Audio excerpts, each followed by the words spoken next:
નમસ્કાર દોસ્તો, વિડીયોમાં ફરી એક વખત તમારું સ્વાગત કરું છું.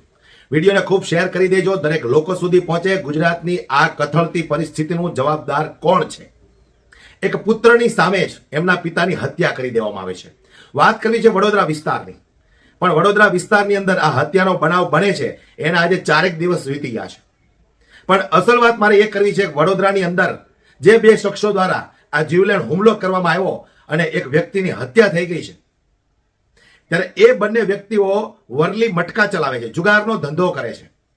સોશિયલ મીડિયાની અંદર રીલ્સ બનાવી અને ફેમસ થવાની કગારમાં હર હંમેશા રહેતા હોય એવા આપણા ગુજરાતના ગૃહમંત્રી, એને મારે એક સવાલ કરવો છે કે વડોદરા શહેરની અંદર આ વરલી મટકા જુગારનો ધંધો કોની મહેરબાનીથી ચાલે છે? વાતો તમે બહુ મોટી મોટી કરો છો, રીલ્સ બનાવો ત્યારે સુરેશ સલીમ બીજું કઈ તમને આવડતું નથી. પણ અહીંયા એક મુસ્લિમ પરિવારના એક યુવકની હત્યા કરી નાખવામાં આવી છે. એમના દીકરાએ આક્ષેપો લગાવ્યા છે કે નજીવી બાબતે, પાનના ગલ્લા પર નજીવી બાબતે બંને વચ્ચે તકરાર થઈ. ત્યાર પછી મારા પિતાજીને 2 લાફા માર્યા, સમાધાન પણ થઈ ગયેલું. અચાનક સંદીપ વાઘેલા અને સોહિલ રાણે કરીને 2 વ્યક્તિઓ આવ્યા, મારા પિતાના માથામાં જબરજસ્ત ફટકાઓ માર્યા અને એ ત્યાં મૃત્યુ પામ્યા છે. કોણે આ પરિસ્થિતિ બનાવી છે ગુજરાતની કે નજીવી બાબતમાં જીવલેણ હુમલા થઈ જાય છે અને લોકોના જીવ પણ લેવાઈ જાય છે? ગુજરાતના ગૃહમંત્રી, ગુજરાતના મુખ્યમંત્રીઓ મંચ ઉપર આવે ત્યારે મોટી મોટી વાતો કરતા હોય છે, ફાંકા ફોજદારીઓ કરતા હોય છે કે કોઈ અસામાજિક તત્વોને છોડવામાં નહીં આવે. પણ હાલ તો આપણા ગુજરાતના ગૃહમંત્રીને એક જ શબ્દનું રટણ થઈ ગયું છે કે કોઈ સલીમ સુરેશ બનીને આવશે, બીજી કઈ વાત યાદ આવતી નથી. ત્યારે હું ગુજરાતના ગૃહમંત્રીને કહેવા માંગુ છું કે તમે જે રીતે નિવેદન આપો છો, ગુજરાતની જનતા બરોબર જાણે છે કે તમે શું કહેવા માંગો છો. પણ અહીંયા સંદીપ નામના વ્યક્તિએ એક મુસ્લિમ પરિવારના યુવકની હત્યા કરી નાખી છે.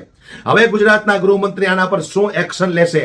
ત્યાંના લોકો, આ એક જે પિતા મૃત્યુ પામ્યા છે એમના પરિવારના લોકો, એમનો દીકરો રાહ જોઈને બેઠો છે કે અમને ન્યાય મળશે કે નહીં મળે. સમગ્ર ઘટના હું તમને દોસ્તો બતાવવાનો છું. વિડીયો બરાબર ધ્યાનથી જુઓ એટલે ગુજરાતના ગૃહમંત્રીને પણ ખબર પડે કે ગુજરાતની આવી કથળતી પરિસ્થિતિનો જવાબદાર અસલમાં કોણ છે.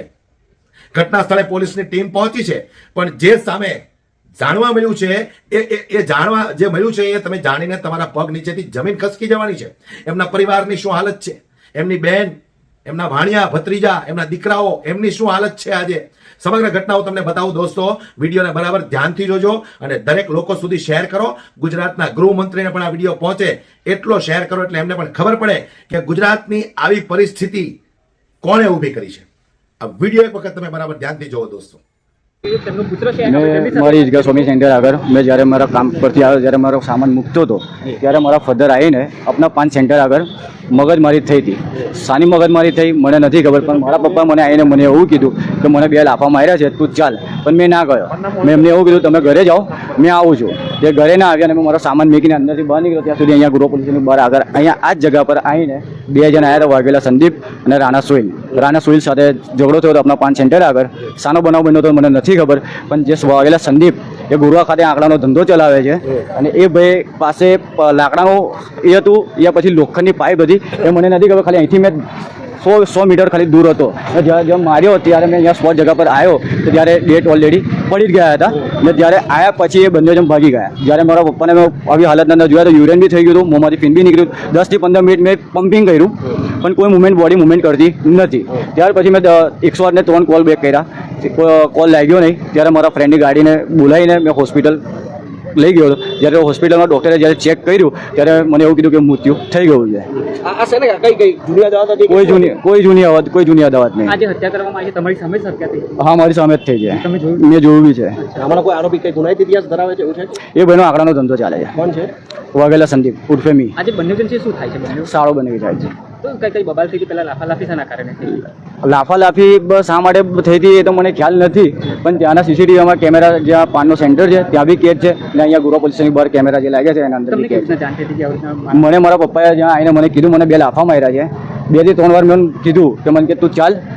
મને પેલા મને 2 લાફા માર્યા, પણ મેં એમને ના પાડી. મેં તમે ઘરે જાઓ, અને ઘરે ના આવીને અહીંયા પોલીસ સ્ટેશન આવવા માટે રોડની બહાર અહીંયા આવ્યા જ છે. અને પેલા ભાઈ પાછળથી આવીને એમને એવું નથી ખબર કે મને મારશે, તો કે એ બી ફરિયાદ કરવા માટે જ આવતા હતા. એમને બી એવું નથી ખબર એ ભાઈનો ભાઈબંધ જ થાય છે, બચપનથી જ ભાઈબંધ થાય છે. અગર એમને એવું ખબર હોત તો પછી અહીંયા ડાયરેક્ટ અંદર જતા રહેતા ને. ઠીક, જ્યારે માર્યા પછી એ ડાયરેક્ટ સ્પોટ જગ્યા પર જ યુરિન ને ફીન નીકળી ગયું ને જીવ છોડી જ દીધો હતો એમને. બિલકુલ અને ગોરવા પોલીસ લાઠિયા સાહેબથી નમ્ર વિનંતી કરું છું અને વડોદરાના કમિશનર સાહેબથી નમ્ર વિનંતી કરું છું કે આવા લોકોને સખ્ત કાર્યવાહી થવી જોઈએ અને અમને ન્યાય જોઈએ. અગર તમારે મારવું હતું, જે બી પ્રોબ્લેમ હતો મને નથી ખબર, 2 લાફા માર્યા તે તમારો પ્રોબ્લેમ સોર્ટ આઉટ થઈ ગયો હતો. તમારે અહીંયા આવીને માથામાં મારવાની કોઈ જરૂરત નથી. આજે તમારો બાપ ગયો, આજે મારો બાપ ગયો છે, મને ખબર છે, કાલે તમારો જશે તો તમને બી ખબર પડશે. વડોદરા કમિશનરને બસ આ જ જાણ કરવા માંગુ છું કે કડકથી કડક કાર્યવાહી થાય. ક્યાં કહેવાય અમારે ન્યાય જ જોઈએ. અમારા ભાઈને માર્યો પણ અમારા દિલ પર લાગ્યું છે. અમને મારી નાખ્યા જીવતા જીવત, એમને અમારા જીવતા જીવત અમને મારી નાખ્યા છે. અને જે કંઈ હતું તો કેવું હતું સામે આવીને કે ભાઈ આ રીતનું છે તો કઈ એ થાત. એમને અહીં જોડે પોલીસ ચોકી હતી, એમાં કઈ વાત કરી હોત કે ભાઈ આ રીતનું છે તો બી કઈ થાત. અત્યારે ના, એવું તો કઈ ખબર નહીં કે જૂની અદાવત હતી. મારે ઇન્સાફ જોઈએ. મારા ભાઈનું મર્ડર કર્યું છે તો એનું પણ એવું પોલીસ સ્ટેશનમાં અહીં આગળ મર્ડર કર્યું છે તો અમારે ઇન્સાફ જોઈએ કે મારા ભાઈને માર્યો છે એવા પોલીસ સ્ટેશનને ફરિયાદ સજા આપે અને ફાંસીનો હુકમ આપે. બસ અમારે એ જ જોઈએ છે. ફાંસી એને બી મળવી જ જોઈએ. મારો ભાઈ દુનિયામાં નહીં તો એને જ જીવવાનો હક નહીં દુનિયામાં. માનો છો કે આ નજીવી બાબત હતી, પોલીસ સ્ટેશનમાં જઈને પણ આમાં સુલા થઈ શકતી હતી, શું કહેવું છે? સાચી વાત છે. નહીં જેવી બાબતમાં આટલો મોટો બનાવ બની ચૂક્યો છે. મારા મામા થાય છે અબ્દુલભાઈ, અને અમને બહુ દુઃખ થાય છે. અમારી બધી ફેમિલી આખી રસ્તામાં આવી ગઈ છે. બિલકુલ આપ જે જોઈ રહ્યા છો, ન્યાય મળવો જોઈએ અમારે. મારો ભાઈ દુનિયામાં નથી તો જેને કર્યું છે એને પણ દુનિયામાં જીવવાનો હક નહીં. ના, કોઈનો બાપ ના રખડે, કોઈનો ભાઈ ના રખડે, કોઈનો છોકરો ના મરે. આ ડોનગીરીમાંથી હવે અમારે આમાં ન્યાય જોઈએ છે. ન્યાય મળવો જોઈએ. આ ગુંડાગર્દી બહુ થઈ ગઈ છે હવે અત્યાર માનો છો કે જે આરોપી છે, હા, જે લોકો આ અંજામ આપ્યો છે તેનો વરઘોડો નીકળવો જોઈએ. નીકળવો જોઈએ સાહેબ, નીકળવો જોઈએ. ફરી આવું પોલીસ સ્ટેશનની બાજુમાં આટલું બધું બનાવ બન્યું, એના જિમ્મેદાર કોણ? એનો જિમ્મેદાર કોણ? ન્યાય મળવું જ જોઈએ. અને ગુંડાગર્દી આવી રીતે ચાલે? બાજુમાં પોલીસ સ્ટેશન છે, અહીંયા મર્ડર થયું, આ પોલીસ વાળા કોઈ ઊંઘતા હતા ત્યાં ઘણી અહીંયા જ થયું. કેમ થયું એવું? બાજુમાં દૂર હોય તો વાંધો નહીં, પણ બાજુમાં જ છે તો પછી જિમ્મેદાર કોણ? ગુંડાગર્દી વડોદરામાં આટલી બધી ચાલે? કોઈનું મર્ડર થઈ જાય એવું ચાલે? ન્યાય જોઈએ. અને નાના નાના બાળક છે, એનો જિમ્મેદાર કોણ? એનો જિમ્મેદાર કોણ? એના મા બાપનો ખર્ચો ઉપાડવાનો કોણ? બિલકુલથી તમામ જે પરિવારજન છે તે ન્યાયની માંગણી કરી રહ્યા છે.